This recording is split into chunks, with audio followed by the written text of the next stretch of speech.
Welcome back to The Short Game, a show about short video games, games that respect your time. I'm Reagan Kelly, and I'm joined once again by literally all of my co-hosts for the first time in a while. First off, welcome back to the show, Shane. So glad to be back. And Laura Nash. How are you doing, Laura? I am good. And Nate Heiniger. How are you doing, Nate? Reagan, my hands are cramped, but my heart is full. This is exactly what I needed after back-to-back dating sims. Oh, yeah. I am so happy to have played this game, and I can't wait to talk to you guys. Oh, my God. Me too. So this week we're talking about Celeste, which is Celeste is, I would say, a pretty high-profile indie release, so there is an excellent chance that our listeners are already either playing it or have at least heard of it. Especially if they are fans of the Switch, where I would say this is, despite being an indie release, it is the highest profile Switch release for at least the month of February. Absolutely. Yeah, that's probably true. It's, I was very much looking forward to playing this game. It's a multi-platform release. It's out on the PS4 and the Xbox One, Mac, Linux, and Windows, which is an insane number of platforms to launch on all at once. But game's been in development. It's been brewing for many years now. Yeah, I think the truth of it is, this game is good for Switch, but I also think Switch owners, which includes everyone on this podcast, if a new game comes out on Switch, that's what we all want to play on. So we buy it on that if it's available on that. I kind of think I would have preferred this game on PS4 for the controller and stuff. That's a conversation for later. But the fact that it was on Switch and I wanted the portableness for this sort of platformer game, I bought it for the Switch regardless. Yeah, totally. I was knowing I'm going to be taking a 13-hour flight to Bulgaria this Saturday, and I haven't finished the game, and partially that's just because I've been busy as hell, but it's also because really looking forward to that 13-hour Switch binge. Good luck getting your Switch to last 13 hours, man. No, I'm going to have to bring a overseas flights have powers. Oh, Good idea. I want to apologize to everybody in Wormhole Coffee Shop of Chicago the day after this got released because I downloaded it over their Wi-Fi and then played it for several hours while everyone around me was working on their laptops. So I was a double jerk for the data and then rubbing their faces in. Nice. Speaking of playing in coffee shops, I am very happy to report that a mile from my house, a really cool new place to play games has opened up. It's called Coral Sword, and it is a collaboration between some people who have opened up many coffee shops across Houston, and also baseball player Hunter Pence, and one of the guys from that Comic Book Men TV show. And it is a tremendous joint to just go and hang out in, and they've got huge collection of board games. They've got video games. They got a place where they do Twitch streams. They've got comics you can read. The place is great. It's funny you were telling me about that, and then I also saw it on Twitter through baseball Twitter. I saw Hunter, literally Hunter Pence, talking about it. That's pretty rad. So if you'd like to stalk Shane, there you go. So yeah, funny story. I went on the first, not opening day, but I went the second day they were open, and Julia and I went and brought little Ty in his little carrier. Ty was throwing his rattle on the floor, and I didn't spot it until Hunter Pence showed up over my shoulder, handing us the baby rattle. So nice. That was kind of a funny interaction. Well, yeah. I didn't mention it in the Doki Doki episode, but semi-related, I opened up my work computer at work with Doki Doki Literature Club, real big on my screen. Ooh. And I was like... Rookie move, Nate. And closed that, went to a different part of the office, opened it up, and then closed out the application. When we say our podcast about fitting our games into our lives, we mean literally every crevice of our lives. Indeed. And this game that we're talking about this week is one that, I've only just completed it, but while I was playing it, it wormed its way into every crevice of my life and mind. It was like It was like my hands wanted to play Celeste while I was asleep. It was really something. To give some backstory on this game that I think is kind of neat and interesting. I mean, first off, we should just describe what the game is. The game is a very difficult but really well designed platformer. In a very sort of classic hardcore platformer kind of vein. You play Madeline. Madeline is a cute little red-haired sprite, very low pixel kind of art to this style to this game, and she is battling with her internal demons while climbing a giant mountain. And the story is sort of vague at the start. We'll have some spoilery discussions towards the end past the spoiler break, but basically that's the setup, is Madeline wants to climb this mysterious mountain, Mount Celeste, and climbing the mountain means progressing your way through hundreds of extremely difficult little self-contained action platformer scenes or screens or stages. And for those of you who tuned out when you heard the word hardcore platformer and said, not for me, I love this game, and I'm not usually in for games that hate me. I played like 5 minutes of Cuphead. That game is one I watch but don't play. This game is definitely one that I am planning on beating. I haven't finished it yet, but every death is, you know why it's happening. It's not unfair. It's really well balanced. So don't let the hardcore description turn you off. We're going to get into it more as we discuss the finer points of the game, but this is actually a game that loves you and wants you to play it. So while it is very difficult, you have a lot of control over what you decide to do and how difficult you decide to make it for yourself. So if you want a great platform experience, I would not pitch this to someone as a very difficult platformer. That is a part of it, but this is a truly enjoyable platformer. Yeah, it is a really hard platformer, but it kind of transcends that in a lot of really interesting ways. History-wise, I mean, we mentioned that this is the next game by Matt Thorsten, the guy who created Towerfall. And I mean, I know we all one really of my love personal Towerfall. favorite games of all time. Yeah, and Yes, I think same. If I had to describe the one thing that made Towerfall so successful, it's that guy knows how to make games about jumping that feel good. You know, it's like Mario and then Towerfall. Like, that's the order of good jumps in the universe, and everything else is after that. And so it's just an incredible game to control. So when I heard this was from Matt Thorsten, and he's got other folks who worked with him as well, I think notably Noel Berry, who is also an indie game designer who's done some... I follow him on Twitter, but I don't think I've ever played his other big game, which is called like Skytorn. I'm not even 100% sure if it's out yet. But in any case, this was more of a team effort than Towerfall, as I understand it. And it came to be over a kind of an interesting process. Matt and Noel... I hope I'm getting his name right. I don't have it in front of me. But anyway, the two of them did a game jam where they created a prototype game in Pico 8. We've talked very briefly about Pico 8 on this show before, but it's this really clever and interesting little game design toolkit that pitches itself as a... console, like a virtual micro console. Yeah, like a virtual console is like, you know, TM, but like it's a fantasy console. It's a software. It's a piece of software that you can run on your computer, or they have like a Raspberry Pi version or whatever.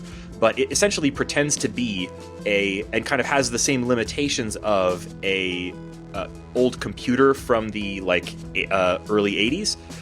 So it has very hard limitations on the number of sprites you can have. It has very hard limitations on the amount of memory that it has. It has a sequencer that's like limits the types of sounds you can make. It has a very limited palette of colors that give the games for it a very distinctive look.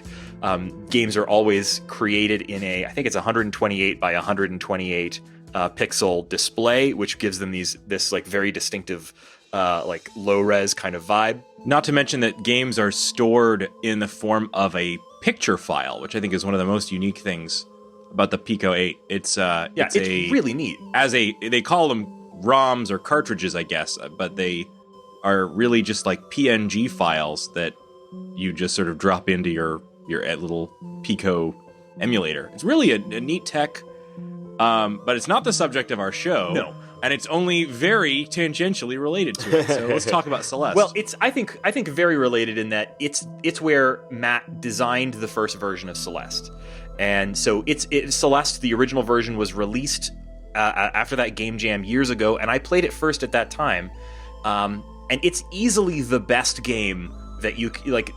Pico 8 has this website where you can go to play games that people have created with it, and anybody can post them. And Celeste is easily the best game there. And so I've been sort of following its development and expansion into a full game over the several years since that came out. And I'll be perfectly honest, I wasn't 100% sure this was for me, because these types of games aren't really usually my bag. Did any of you guys play any other quote-unquote masocore or masochistic platformers that you actually liked, or what's your backstory with those? This is a genre that is like right in my wheelhouse. This is one of my favorite genres. I love difficult platformers. I mean, the ones we've done for the show, VVV, N++, which is N++ is great. We never actually did an episode on that, but that game is amazing. No, and that's about as pure platformer as you can get. That similar in a way. I mean, it's just literally single stages. Celeste has a little bit of expansion around it where the stages grow, but N++ is just a single stage that you're trying to beat. Super Meat Boy. I don't think any of those games really do what Celeste is doing, but when we're talking about just hard platforming ability, I love that genre, and I think Celeste, spoilers for my opinions, is my favorite game in that genre now. I think it's the most complete package. I would agree. I've played previously N+, or I can't remember which version it is that I've played. I played the original browser version, and I played one other. But this whole genre, it's characterized by the thing I think kind of defines this as a genre is quick restart, kind of trial and error in platforming, because it's very distinct and different from the platforming in kind of mainline platform games where you have a level where you're trying to make it from kind of beginning to end, and they'll have all varying degrees of difficulty, mainly involving how much they make you repeat or penalize you when you screw up, right? Yeah, how much damage you can take, things like that. Like some of them, like Mario, obviously the most classic. Usually you're gonna at least be able to take one hit, if not multiple. And they also tend to have, in these sort of masocore style games, they also tend to have some kind of complex mechanic, much or more complex than in your typical platformer, where you'll have in something like N+. It's not common in most platformers, at least the most popular platformers, to have things like multiple kinds of wall slides and wall jumps that you have to master completely in order to progress through the game. And that's definitely the case in this. You've got a very mechanically complicated character to master in order to succeed in Celeste. You mentioned that it's single stage most of the time, where you're just beating one screen at a time. It saves for you. You move on. You're expected to die a billion times. A few times they will chain it together, and you'll get to escape a boss or a mini boss. And the first time I did that, I was reminded of the water escape from Ori and the Blind Forest, because that level, because a couple of them, when they start chaining, are actually pretty tough when you get later on.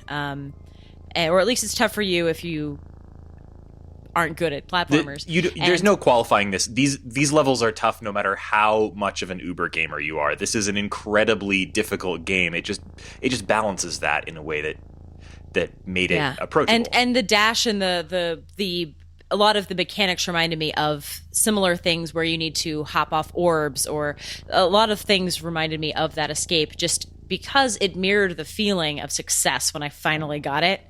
And this game will make you feel very, very good, like a goddess, when you finish a level. Oh man. Yeah, why don't we talk about some of the mechanics, because at this point I think most people are familiar with a platformer, but now we're starting to get into the specifics of what makes this one, Listeners, if you haven't played a platformer, it's a game in which typically you have buttons that you press that make a small character move on screen. It's a video game, and so what's cool, I think it benefited myself, is that it's pretty much the Towerfall character. Same weight, same jump, and the same sort of dash. It's a little bit different in Towerfall, and it achieves something different in Towerfall, but it's the same sort of speed.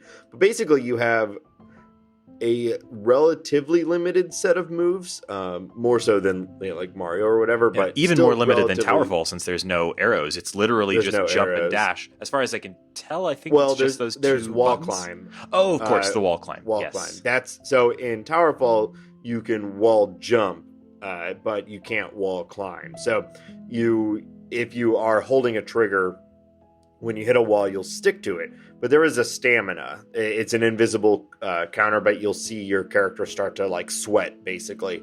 And so they can only stick on the wall for so long. And so that's all that you have. You have move, you have jump, you have a dash, which is something, it zooms you forward, whichever direction you're holding. And then you have wall climb. But the game, that is your character's move set. But of course, like any good platformer, the world introduces a lot of different mechanics that sort of play off of that.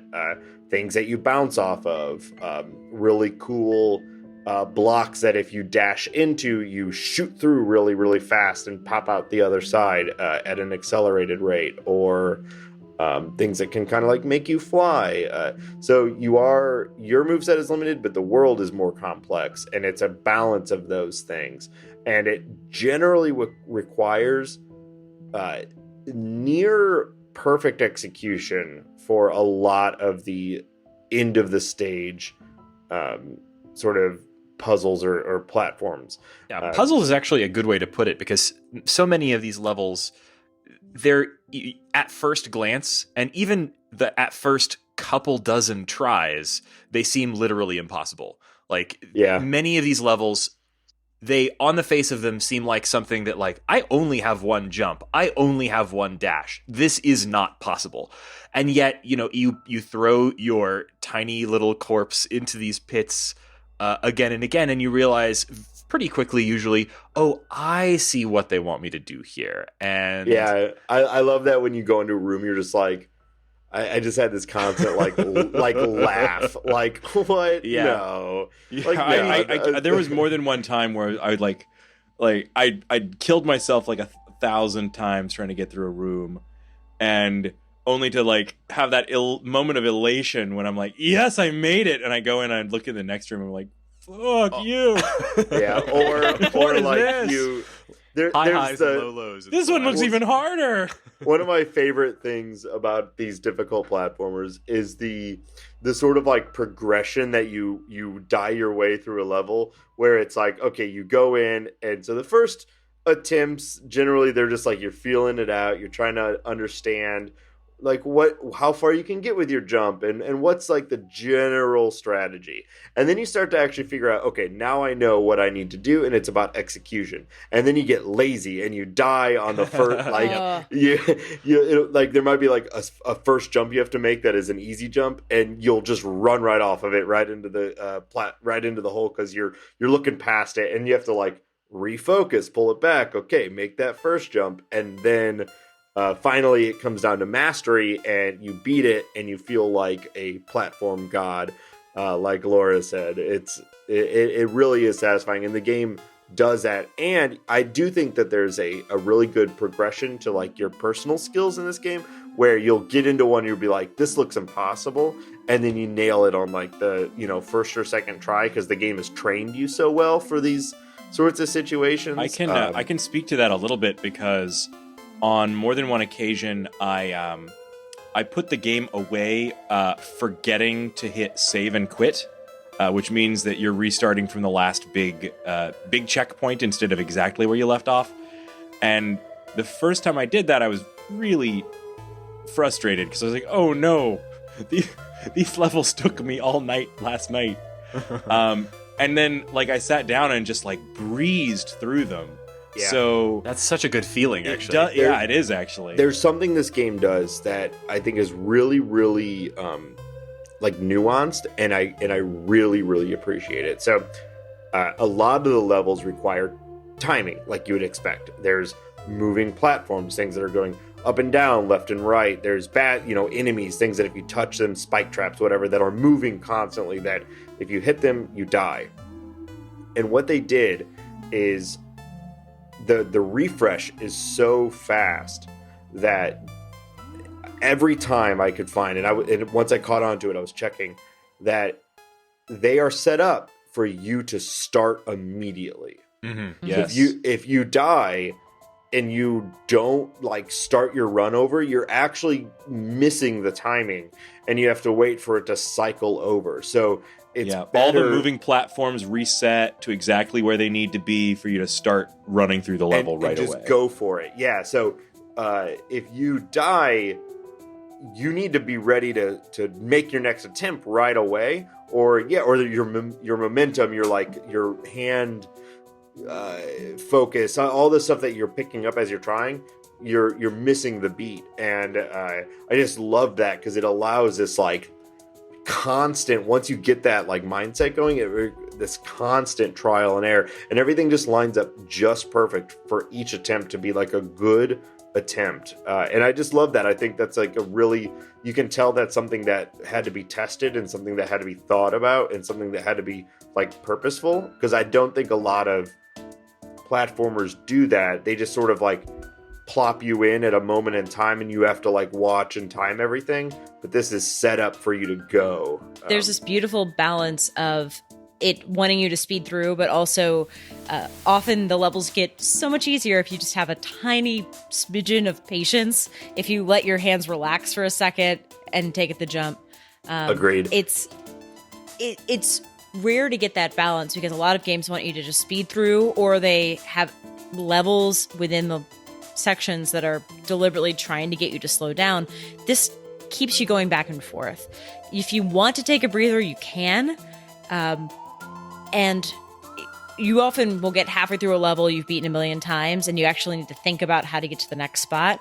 And until you move, you're probably not going to die unless you're getting chased.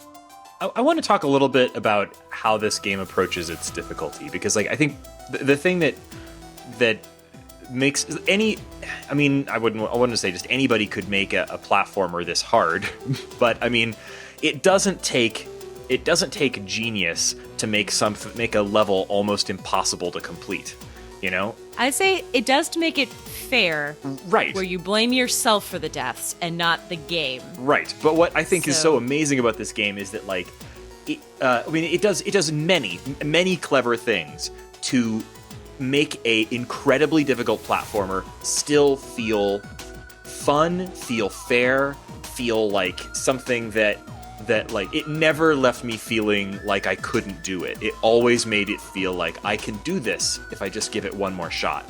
And if I do it right. Right.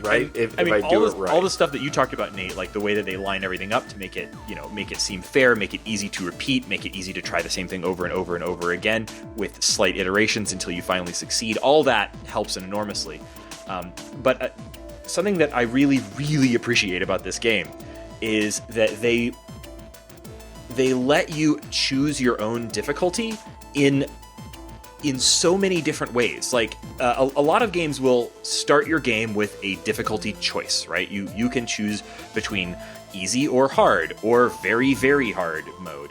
And this game doesn't do that. There's no easy mode exactly to Celeste. It has a bunch of things, both things that are essentially menu options and things that are just decisions you make as you play that let you kind of find your own sweet spot for this game. The most obvious one is the strawberries, which I think is genius. It's the best thing I think that they did in terms of game design here. This game has a kind of critical path, so you need to get from point A to point B. It's pretty obvious generally, where you need to go that in order to progress sort of the main story. And many of those levels are very hard, but they're probably not the hardest. Scattered everywhere, usually right where you're going to come across them, and sometimes hidden in very clever ways, are these little floating strawberries that add as a little inducement the game tells you straight off that these things don't do anything. You don't have to collect the strawberries. There's no store, there's no good ending. Right. They tell you right away, and I appreciated that so much. I think that the thing that they said was that the only thing collecting strawberries will do is maybe impress your friends. Yes. And I mean, I hope that they do, because I went out of my way to get a lot of strawberries. Yeah, so because this is like exactly what I want in a game. Forget the strawberries. I made the rule: if I see a strawberry, I was getting it, and so, but I loved it, and it should be said, they're not the first game to do this thing. Like even the Mario platformers, all the ones of the recent generations have these like purple coins that are like slightly additional difficult things, but the density of them and the actual challenge of them, some of these, like I personally found the base game, like the non-strawberries, I didn't have a whole lot of difficulty with the majority of the game. The strawberries, though, that is where I think 80% of my deaths came through. Like, I almost wish I didn't go for them on my first playthrough so I could see how I, like, did on the game without going for them, because that is where I died over and over and over and over. It is because they're usually an addition to the level. They're not like you go and get the strawberry and it's done. Very often there you get the strawberry while also completing the level, so you have to do both. And you don't, quote, get the strawberry unless you've survived for you have to land. You have to land. You have to get feet on the ground, and not all ground counts. So, man, that's very good design in my opinion. Like, it's a very simple little thing, but like you have to grab the strawberry and get back to safety before it counts, and which is often the end of the stage. Right. It's just like it's like a series. Like some of these stages are pretty extended, so not only are you making it from start to finish, but with these you're going out of your way into a more treacherous situation to get them, and then continue on with the standard sort of progression. And I loved it. I mean, they were truly challenging platformer moments, and it was just so much fun, and I thought this was like the precision with the design. You had to execute perfectly. I mean, we're talking like a matter of, video game inches that you had to jump exactly perfect to get some of these. And it came down to like muscle memory, like perfect execution. And it's programming perfect. Your horrible little meat claws My to little do something. meat claws on the tiny Joy-Cons, which we'll talk about in a minute. But with that being said, like, I love that I had the choice to not go for them. I went for all of them, but like this game doesn't want, like, I really believe that even the most like novice platformer could finish this game. It's going to be difficult for different, like the amount of time it takes you to beat it is going to be is going to range, and you may use some of the stuff we're about to talk about. But I don't think it's inaccessibly difficult. We've done games like Hyper Light Drifter. I think that is like inaccessibly difficult unless you're ready to commit to it. I don't think that's this game. I think some of the like VVVVVV or even like Super Meat Boy and stuff like that, those can be almost inaccessibly difficult. And I think that's fine. I think if a game wants to be that difficult, that's totally fine. But it's going to close itself off to a large player base. And so what's awesome about Celeste is it does both. It's as hard as you want it to be. It is a intricate, complex platformer, or it's more straightforward. And I think we can talk about some of the things that they do to make it easier. I think it's also a tone change, because so many of those masochistic platformers want you to feel superior if you can beat it, but if you don't, it kind of makes fun of you. It's in the name, you if you have to be a masochist in order to, like, the relationship with the game is one of like a sadistic thing that's wants to kill you and wants to make you miserable. Game is torturing you. This game is encouraging you. I mean, it even says you should be proud of your death count. Laura, you're right about the difference in tone. Like, I compare this game to Super Meat Boy, where in Super Meat Boy, when you screw up, you are eviscerated and like spray all over the screen in red gore. And in this, it's just like, some colorful circles, and then you are right back where you started. Yeah. Yeah, it's like Super Meat Boy is like purposefully gross. Like when it is, the whole thing is kind of meant to be off-putting, and you're not only fighting like the difficulty of it, but you're fighting like the concept of the game and its tone. Celeste, wants you to beat it. It's we haven't really gone about it in the graphics either, but I think it's a beautiful game. It's kind of like in terms of tone, I think it's like, just the story of the game, climbing a mountain and also facing these sort of inner demons. It has this, the story actually really does kind of drive things forward because it's one of sort of personal growth, and the game is hard, but life is hard. And that's like that's sort of the feeling of it, is like, yes, we're doing this hard thing and we're doing it to grow as a person, and that feels good even if it is just a game. Like that's what I loved about this. It's not like throw your meat body against the grinder, little meat boy. It's like Madeline is really trying and I want her to succeed.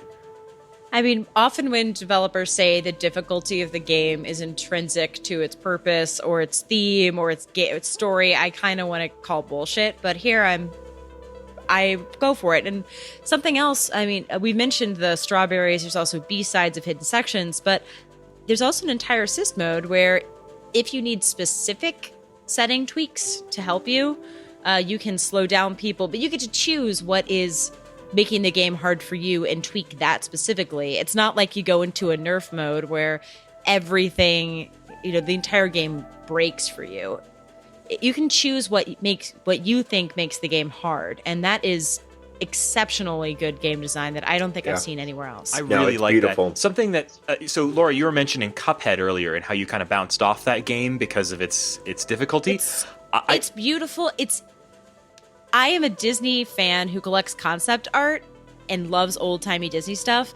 I played a 5-minute demo of Cuphead and didn't buy it because it was way too hard, and I just watched Twitch streams, so they get no money from me. Breaks my heart. Right. I think I read an interview with Matt Thorsten where he was talking about the sort of origin of the assist mode. And like when I first played Celeste at an event a couple of years ago, it didn't have that yet. That was not an early design decision. And I think that actually came after he saw the response to Cuphead. So the part of the thing about Cuphead is like people really lots of people had the same experience you did, Laura, where people wanted, and I had the same one, honestly, I didn't buy the game either because it seemed too hard, wanted to experience that game in some way, but the way the game was built was not designed to kind of work with or for them. And so he wanted to add something to, he thinks that everybody should play the game in its standard mode, but that the assist mode is a way for those folks who just won't see the end of the game otherwise to be able to get through it without just fundamentally changing the way the game works. I mean, it gives you these very specific tweaks.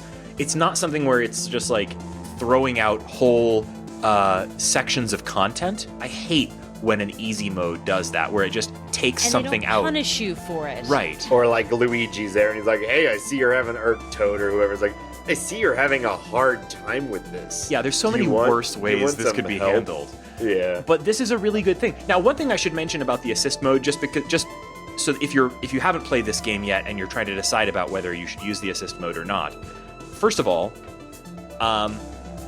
the game doesn't penalize you in any way for using it, except that it does, if you turn it on, put a assist mode badge on your save file. Now, it doesn't prevent you from getting any of the achievements. It doesn't prevent you from seeing any of the content. In fact, it probably lets you see content you wouldn't otherwise be able to see. I kind of wish I had known that it puts that badge on your save file in advance, because I turned it on just sort of to see how it worked, and turned it off again immediately. I literally just sort of wanted to see what options there were, and ever since my save has been has been branded, right? So that kind of bugs me because now no one will believe me that I did not need the assist mode to complete the game. Luckily, we're not spying on you in Denver and looking at your save file, but still. Yeah. Reagan, I think you needed the assist mode to beat the game. Would you show me And your there's save no file shame, so I can? Listeners, I know. we're not shaming We're you. going back and forth here because we're saying how great it is. So other than Reagan, who got the most strawberries? Yeah. I mean, Nate, obviously. we're all at different stages of completion. So Yeah. I think we need to we'll put it on our Twitter feed when we've all completed who got the most strawberries. But I think I'm currently in the lead. But I think it's gonna You be are, Nate. but I'm going to go back and get some more. No question. I do want to say too, if you're a fan of Towerfall, this like game manipulation element is not new to his games. Towerfall had a awesome set of rules manipulation that you That's a could good do point. for- Kind of felt like the sort of thing it's descended from things like the fighting game genre. Like I always sort of thought of that as sort of a Smash-like thing when it Totally. was there in but Towerfall. But it was like I played a lot of Smash Brothers 2. I thought Towerfalls was even more intricate. You could very much so. You could basically turn on and off or manipulate just about everything you could think of. Every setting that you would want to change, you could do that in Towerfall. Now, it's generally on and off, so we're not talking like a percentage thing, like you can with the assist mode stuff. But still, like the idea that you were able to manipulate the physics of the game to make it different, he had already done in Towerfall. So I think it was probably a pretty logical sort of. Absolutely, but it's like comfortable he thing to implemented do, the yeah. right options here too, though. Yeah, Like, I agree. He gives you the option. I'm trying to remember all the specific ones, but like he gives you the option to slow down the game up to 50% speed, which was, when I was experimenting with it a little bit, that was easily, I think, the standout useful option. It changes nothing about the game except giving you, like, if your horrible meat claws are not doing what you tell them to do, maybe they can do it a little slower. And that's like a big one. But also there's an invincibility option. There's an option to be able to get unlimited dashes, unlimited stamina, so you can hang on walls for an unlimited amount of time. But there's nothing in it that just lets you skip. When I played around with the invincibility, that was... So I made a second save file because I was warned by Reagan, and I played around with these accessibility options. And it is just so goofy to see the character like fall in one of the bottomless pits and then just sort of like bounce back out. It's like boing boing boing. That's funny. It's such a cool mode. I do think I personally think it's totally fine for developers to make really, really hard games, but I hope that this idea expands. Because I think while difficulty can be a focus of a game, there are games that I have not gotten into because I think it's going to be too hard for me, and I think it's a great way to expand your audience, and it just seems like obvious. Like I like if Hyper Light Drifter, which is like purposefully difficult, had a way to make that a little bit more accessible, I think. I probably would have used it. I bounced off that game hard because it would have been a more popular game probably too, And not just for us. When I used to develop games for kids and families, whenever we made a game targeted at 9-year-old boys, which was platformers or easy versions, we always had to think, okay, there's probably a 5-year-old younger sibling who's going to want to play this and is going to start crying if it's too hard. Is there an easier path with less rewards? And that was just, for little tiny 5-minute Flash games or iOS apps. Yeah. I think that everybody has probably someone who's not a gamer who doesn't play a lot of games like this who you think might enjoy Celeste. I mean, the music, the graphics, the gameplay is really fun. And just being able to say, look, if it is too hard, no shame, put a couple settings, we can play the same game. You don't get to play the same game with people who don't play games that often. Mm-hmm. Yeah, and one thing we're also glossing over here is obviously the accessibility side of it. Somebody, who might not for various reasons, may not have the hand-eye control or the hand movement to be able to do a sort of like twitchy, platformer. I love that this might be an accessible way into this genre for someone who, for reasons beyond just difficulty, may not. And something I like to say about like accessibility options in any setting, in any sort of tech or really just literally anything. We're all going to need accessibility options at some point in our lives. Probably already could use some of them. You're going to get older and I'm already feeling that my hands don't do what they used to do when I was a teenager. I already can't see as well as I could when I was a kid. What? Your hands don't do what they did when you were a teenager? Shane, I just can't. I can't control a game in as good of a way as I used to be able to. I'm only the hole's just digging deeper. Sorry, 2 years old. So but this stuff happens to everyone. Accessibility isn't just about making a game accessible to folks who have some sort of literal physical impairment. We're talking about accessibility is for everyone. You may not need it now, but you will. And there are probably things that you need now. So it's really good to see options. Why not have that kind of option for people, right? Yeah. Sometime your hand will cramp up, or you'll be on a bumpy plane and you're going to die a lot. There's a great poster from the UX community, which is, you make this accessible for a person with one arm, and it works with someone holding a baby or someone on a subway station. Right. So basically any situation, if you can make it work for people, you have no idea how people are going to kind of hack your workarounds to make their situations work. Do it. So this feels like a good segue into a entirely different conversation, though. But it's something that we kind of had this conversation as we were all getting into this game. The controllers that we used for this game, because this is something that required, hand dexterity. It is a intense game that required a lot of hand work. I don't know how to put it better than that. And for me personally, I said it right at the top. This is the first time that I was like, this I love the Switch. I truly do, but the Joy-Con did not feel the best for this game. I like a D-pad for platformers, and my hands could not comfortably do the pseudo D-pad on the Switch while also handling the trigger. So I just had to sort of train myself to use the joystick. And once I got comfortable with it, it's fine. I've been using the joystick the whole game, but it made me wish I was playing it on maybe the PlayStation, which has a more manageable D-pad.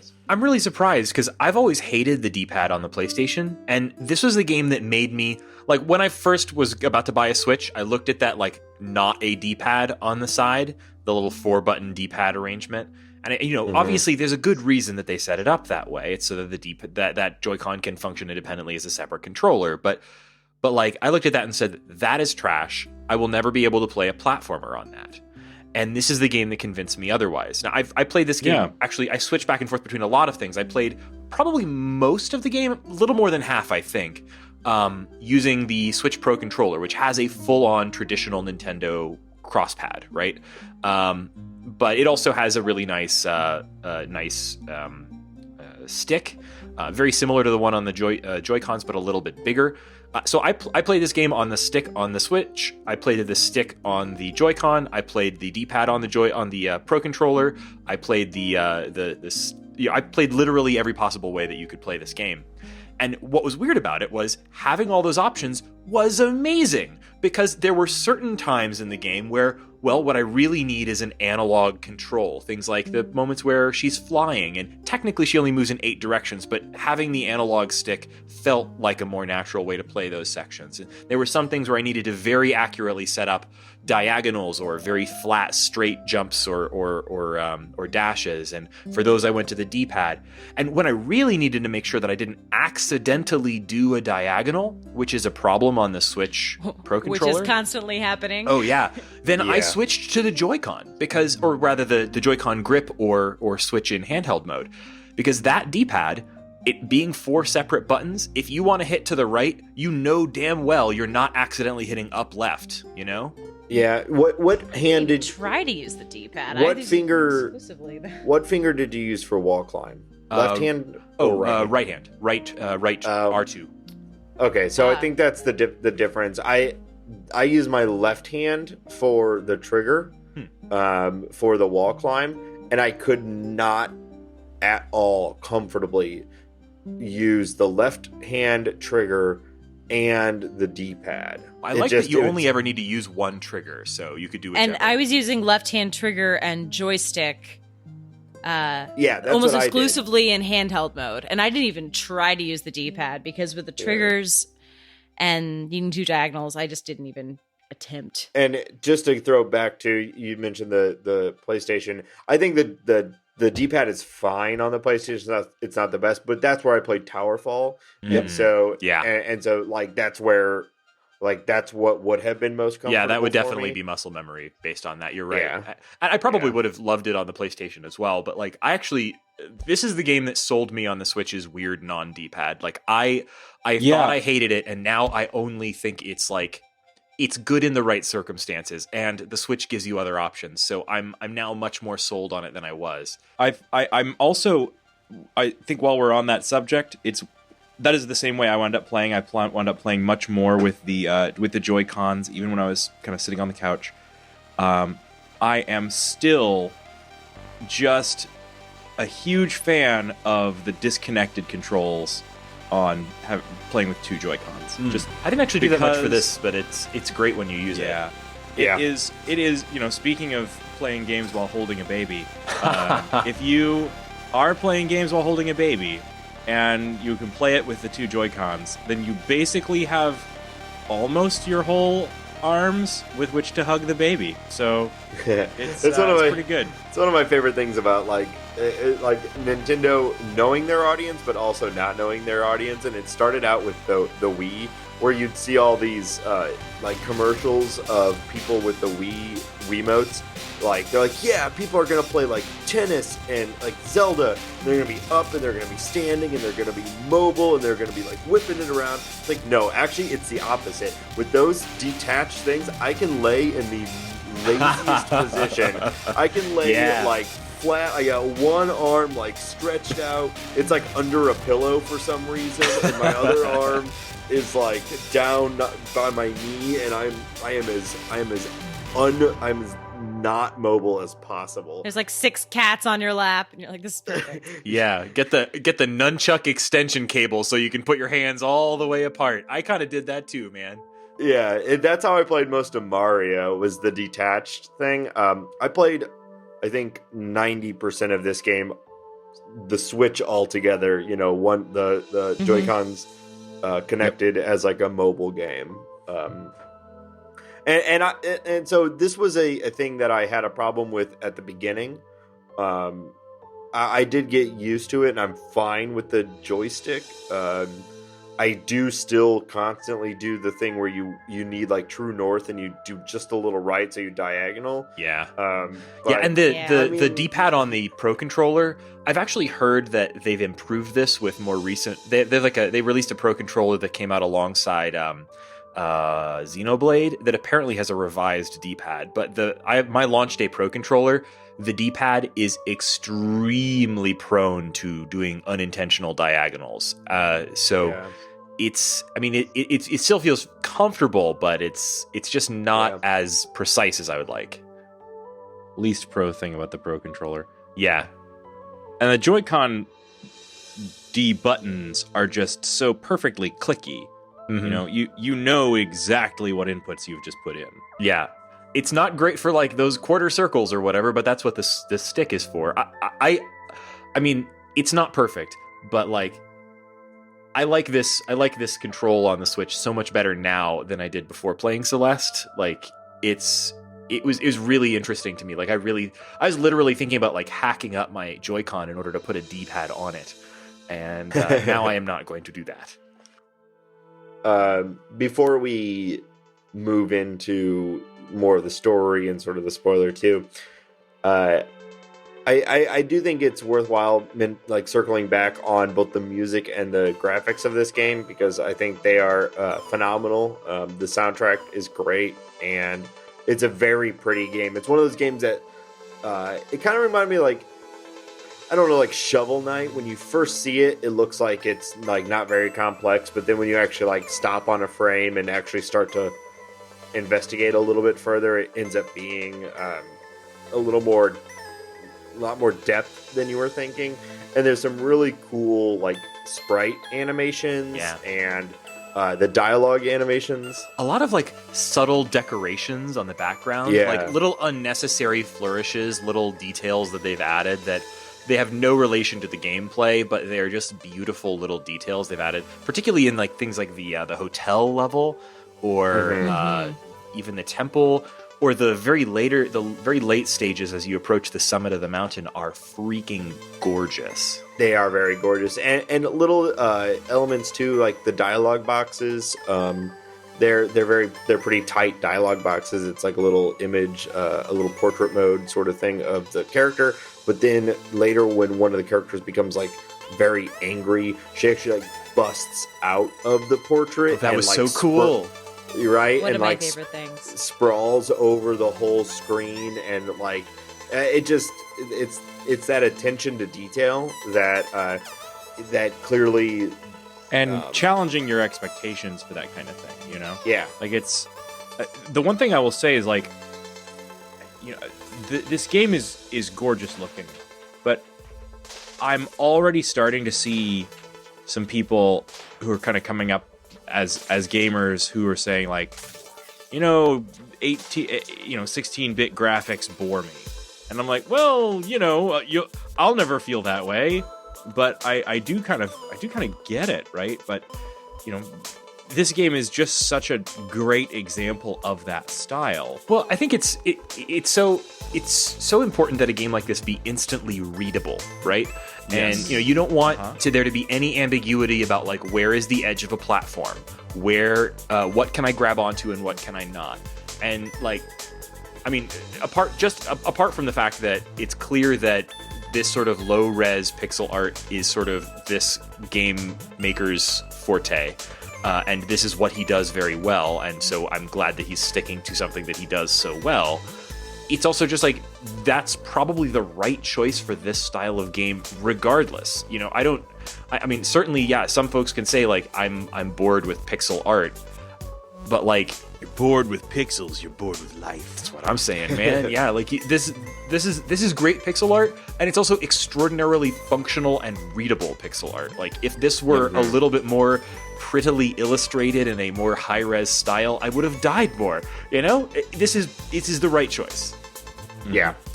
Also, like the character's movement is another thing I think should be complimented. Like the character has long flowing hair that trails behind you and gives you a real sense of the movement and just looks great. And, I mean, towards the end of the game, no spoilers here, but like there's some changes to her sprite in some later segments of the game that just exaggerate that, and oh man, it just looks amazing. I've said it a couple times, but like the attention to detail on everything, like there was no point at all in a game that has 700 plus stages is that I was like, oh, oops, like there was a clip, or like you know, the character didn't respond exactly as I, you know, yeah, he's rock solid.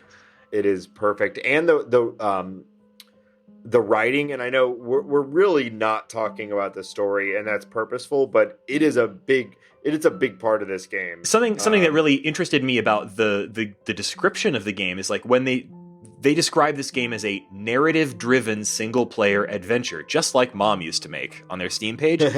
And like, we've been talking about this game and have really barely talked about its narrative, but they describe this as a narrative-driven game, and they're right.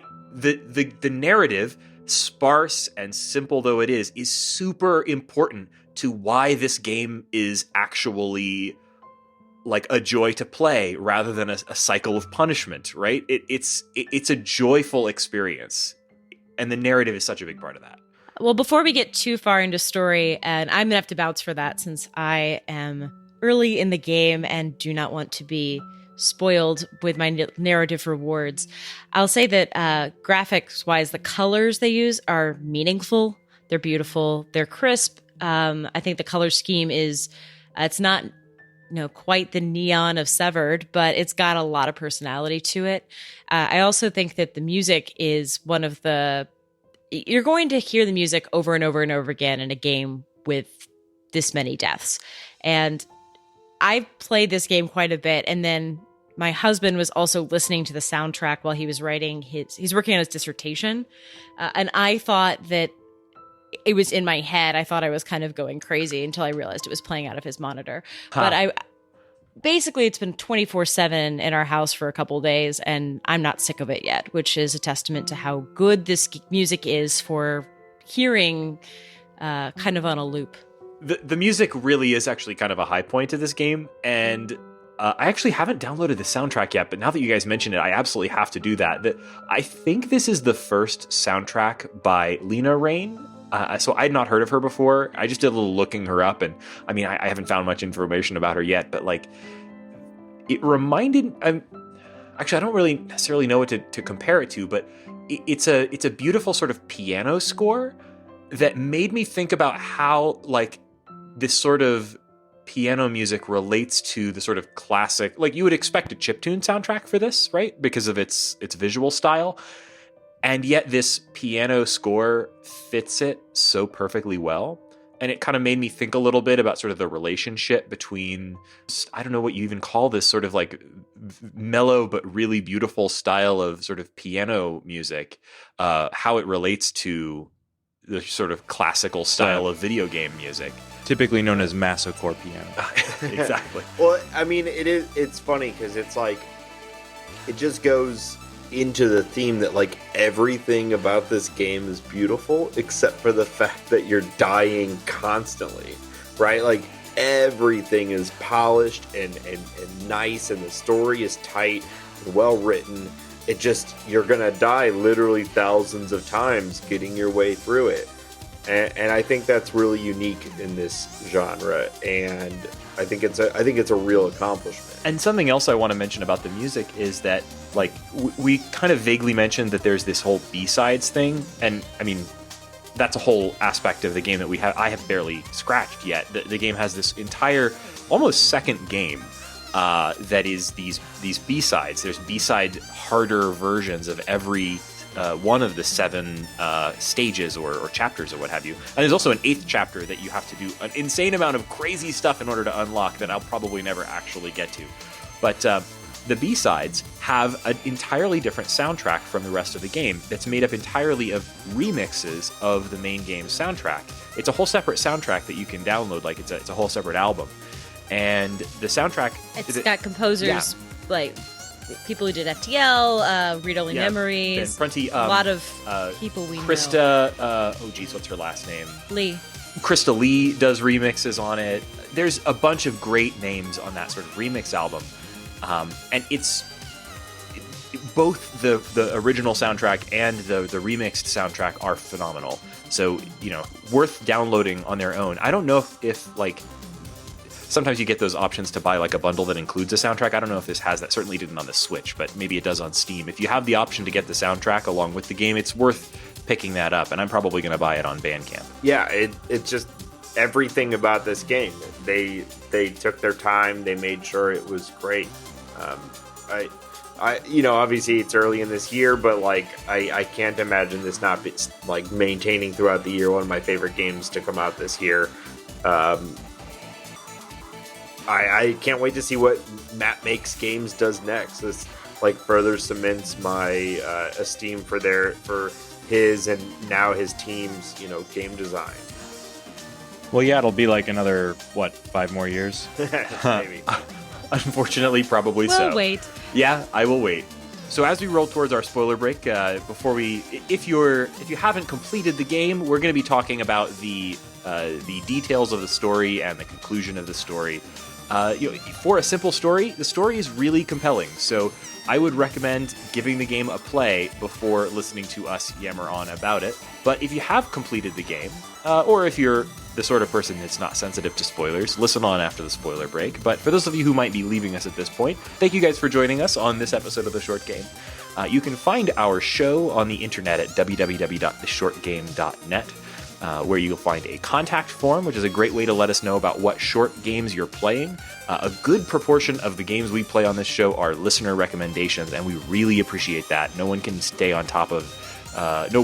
can stay on top of the entire world of short games. So having folks let us know what they're interested in is a great way for us to keep on top of things. And you can also find us on Twitter at _shortgame. Also, leave us a review on iTunes. We haven't had one of those in a little while, and, I miss it. I love a good iTunes review. We'll read your name on our podcast. We may, in fact, do that. Thank you. I 100% guarantee you that we read every single one of those, and we all talk about them to ourselves, good or bad, but we prefer good ones. Thank you very much. If you want to get in touch with us individually, you can mostly find us on Twitter. I'm Reagan K, that's at RAYGANK on Twitter. Nate, where can people find you? You can find me on Twitter at NateSTL. Also, I want to give a shout out to Reagan and I were guests on another podcast called The Casual Hour.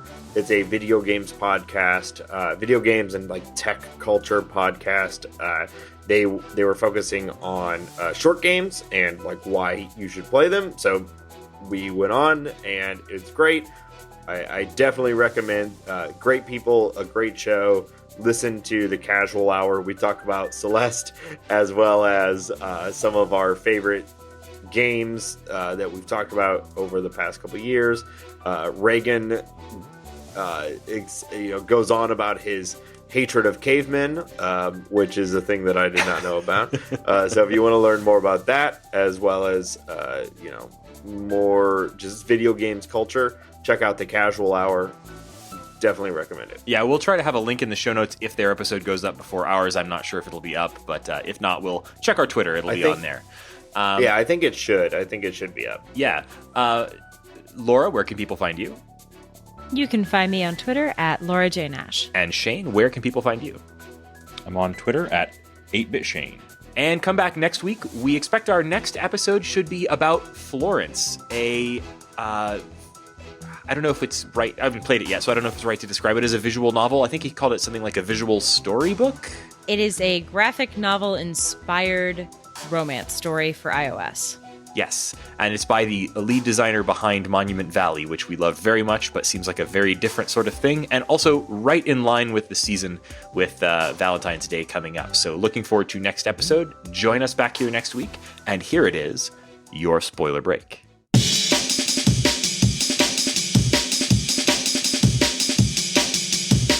So it really surprised me how this story evolved and how I actually cared about it way more and more as the game went along, because honestly at the beginning I thought that the story, the way it was presented and the way the characters behaved, I was like, okay, this is just a plot device to move me from stage to stage.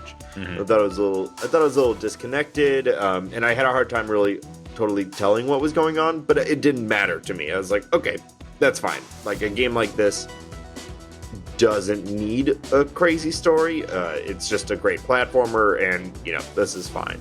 And as it went along, it actually became quite the opposite, and I think that's intentional. Yeah.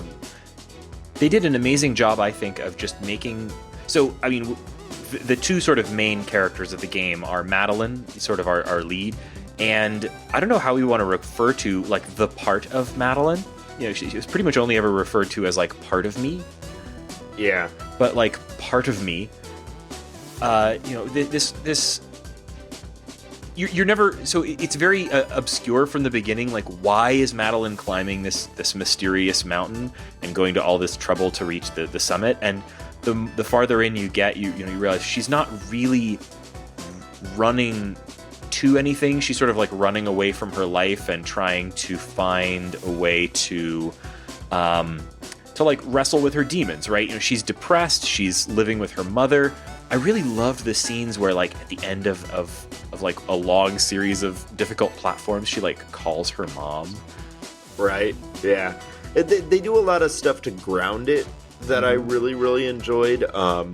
For some reason, the fact that she keeps getting told to go back to her car really really stuck with me, because the world is so unreal and so fanciful and so strange, right? Yeah, and like, yet there she is taking selfies with the guy Theo, and yeah. So she it has this feeling of like a journey into Madeline's subconscious, I guess, or like into Madeline's issues, psyche. Yeah, I mean, I think it becomes kind of on the nose, literally, that as it goes along. But I thought the character of Theo was pretty interesting. He's almost like the Greek chorus for the game. He's like constantly just like, "What are you doing, Madeline? Why are you so hell-bent on getting to the top of this mountain?" And he also serves that function of like being the friend that teaches you something really important, right?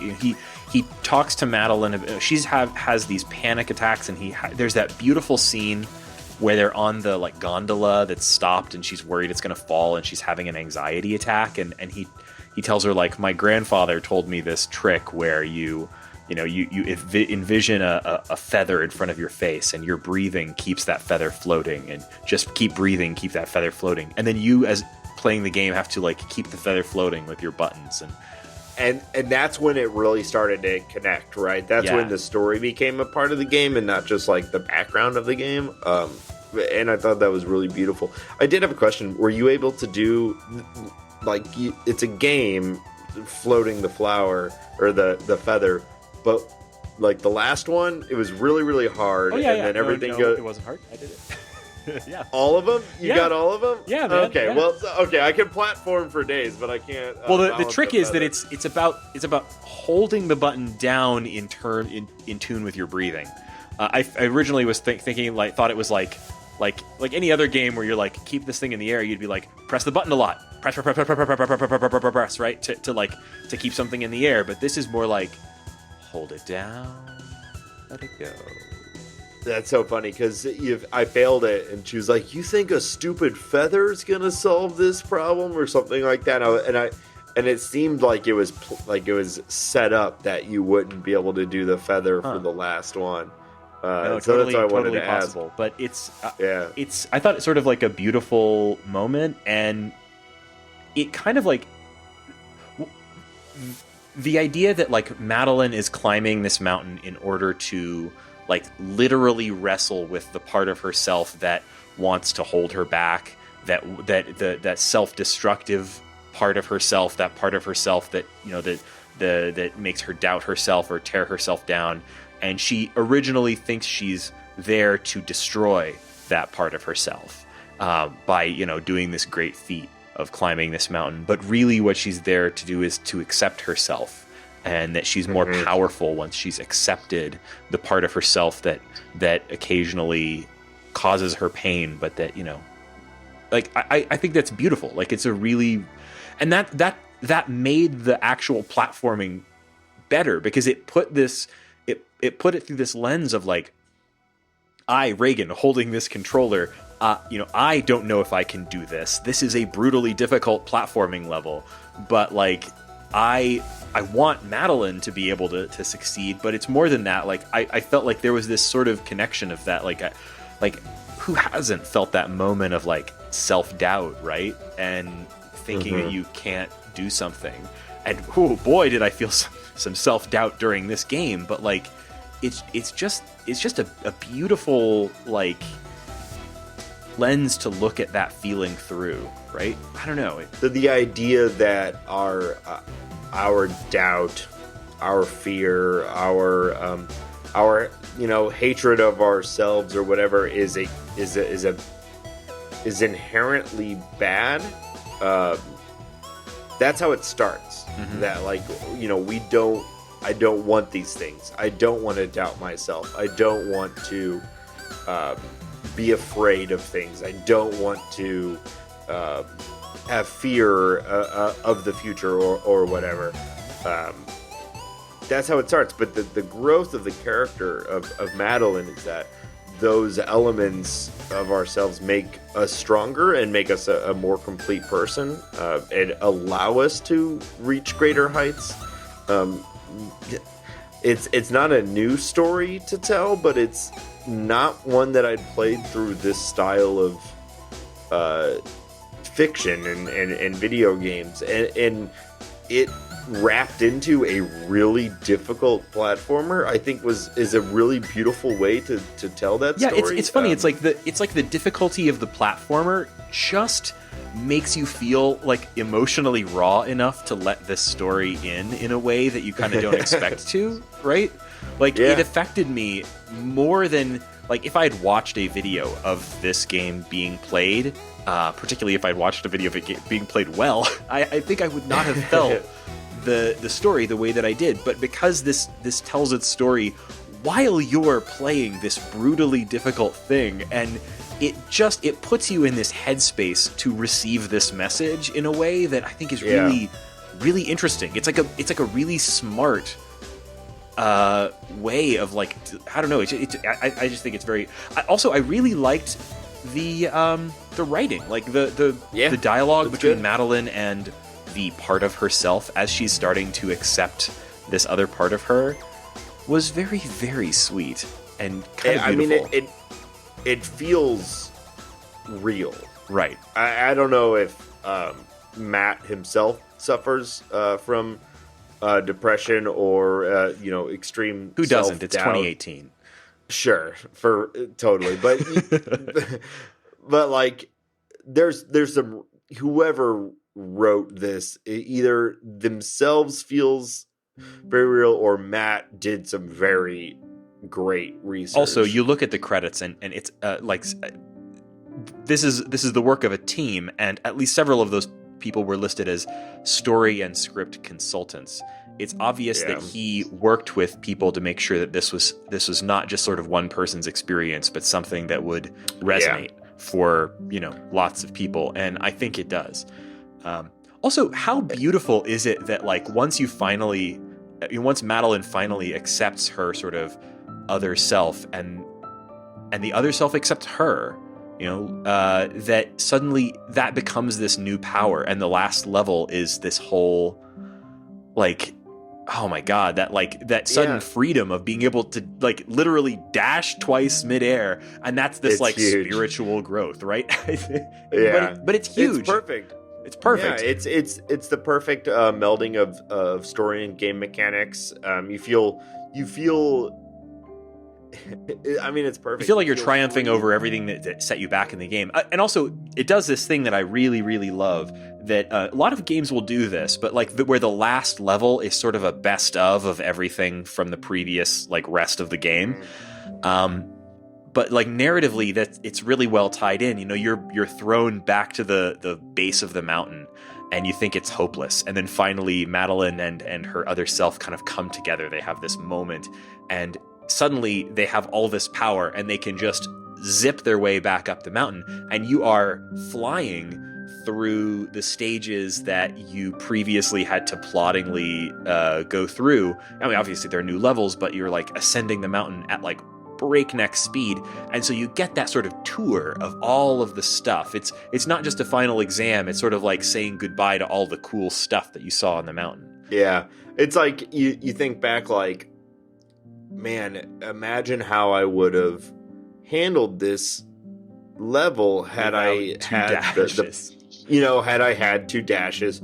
Oh, and that's the gameplay side of it. But then when you think of, like, the story side of it, it's like, imagine how I would have handled, life had I had this perspective of embracing my fears and my doubts, and the fact that it's okay to be sad, and it's okay to not be sure of yourself all the time, and it's how you deal with it is what makes you stronger. It's that perfect blending of gameplay and theme that, frankly, I was not expecting from this game. Me neither. And it's surprised what's and it's what's kind of sealed the deal for me of this game, that this is a next level beautiful game. Yeah, this is like an essential experience. Like this is a truly great game. Yeah. A couple of the little things that I wanted to call out about the end of the game that I think are great. One is that once you finally get back to the summit, you've just been tossed to the bottom of the mountain and you're finally back up. It has that countdown, like every landing spot, every safe spot for the last, I don't know, half or so of the summit area is numbered, and you're like, okay, I'm on 25. Can I get to 24? Can I get to 23? That's in that's from the Pico game too. Oh. When you're climbing the mountain, it's doing the. You didn't mention that's in the game. I didn't find that, but you did. Oh yeah. I forgot to mention that one pre-spoiler, but I guess that's kind of a spoiler. But the Pico, the entirety of the Pico game, is in Celeste. I don't know if it's just in the one place or if it's in more. I kind of feel like maybe they should put it in multiple. I think it's just in that one place, or I'm sure I would have found it. Yeah, it's in the hotel. If you find, I guess, Mr. Oshiro's computer, you can play the Pico 8 version of Celeste in the modern full version of Celeste. That's great. I've played it on the web.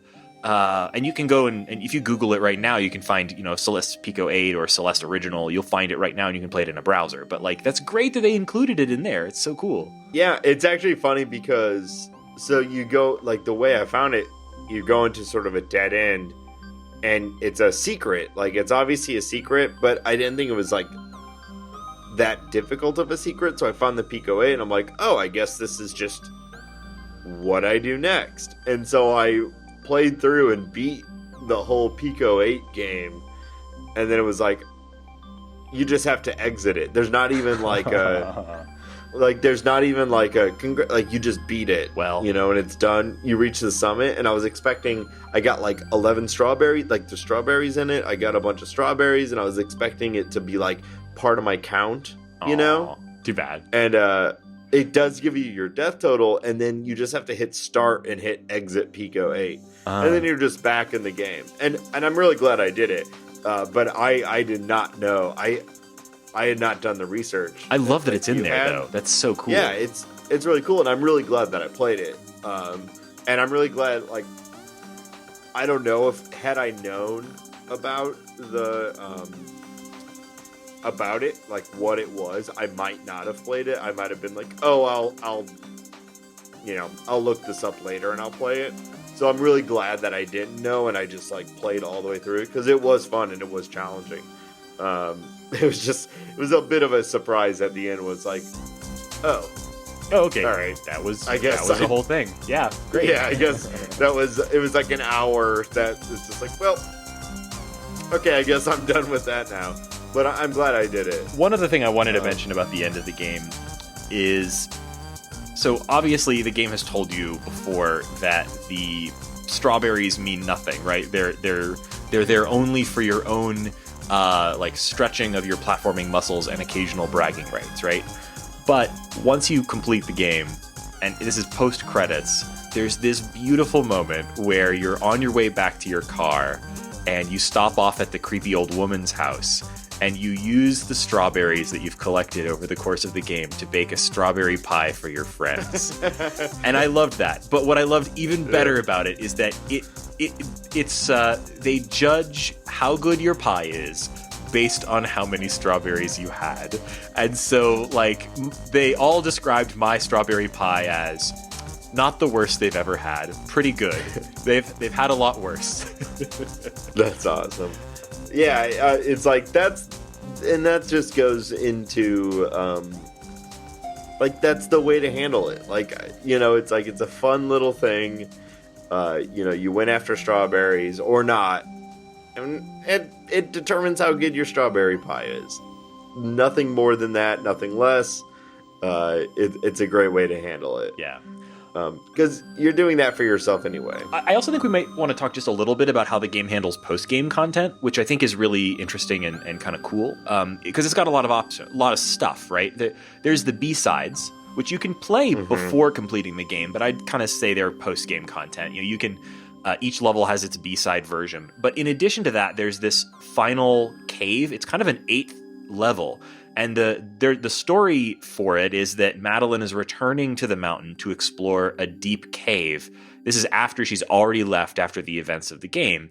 And you can go in and start that level once you've completed the game, but there are locks in the caverns, right? You can't get past a certain point. And you have to have collected a certain number of hearts in order to unlock these doors to get into this cavern that unlocks a sort of a final level. I think that's sort of like the, really varsity level stuff.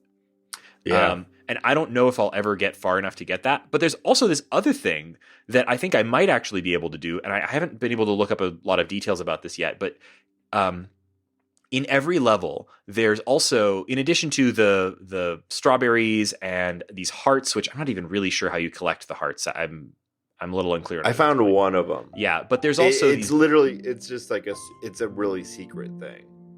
Yeah, and I think there's 2 or 3 of them in every level. But there's also a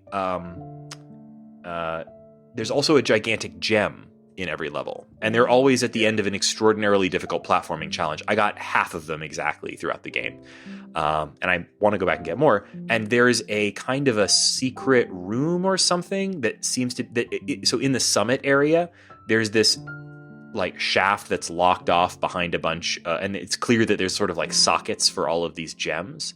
So I'm not really sure what you unlock if you collect all of those gems, but that seems like I'm like halfway there. Like I've got half of those gigantic gems, so I kind of want to go back and see. But there's a lot of that kind of post-game content. I'd say more than half of this game is post-game content if you count all of the B-side stuff, that final level, all of whatever is locked behind that gem thing. That's a lot of stuff. Like it's a whole second game basically. So if you're wanting more game, this game has more game for you. Yeah, I love this game, and I love hard platform games. So I think that's going to be my goal is to really dig in and to accomplish these challenges. I think I need a break, but I'm definitely going to come back to it. It's going to stay on my Switch for a long time. One thing that, and this isn't a fault of the game, but one thing that frustrated me is at least on 2 or 3 of the stages or the chapters, I thought that I was exploring a secret path, which turned out to be the main path. Like I actually made decisions like, no, I bet, like I basically just chose wrong. I'm like, oh, I bet this is the secret path and this is the main path, and I would choose what turned out to be the main path. So I left the map without completing the left some secrets on the floor. Something I appreciate about it though is that even before completing the game, you can go back to different parts that you've already completed, and it has checkpoints throughout each chapter.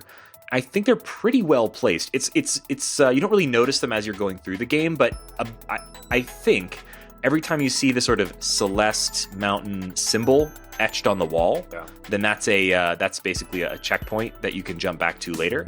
So you'll kind of notice those occasionally. Each time you see one of those, you're at a point where you can jump back to that spot later from the menus or from the like mountain map. So that I think will make it a little easier if you're going for that completionist thing. You won't have to play through a whole level from the start. You can jump straight to a particular spot. Yeah, that's helpful. I didn't do that as I was playing through because I just felt like I needed to keep pressing forward.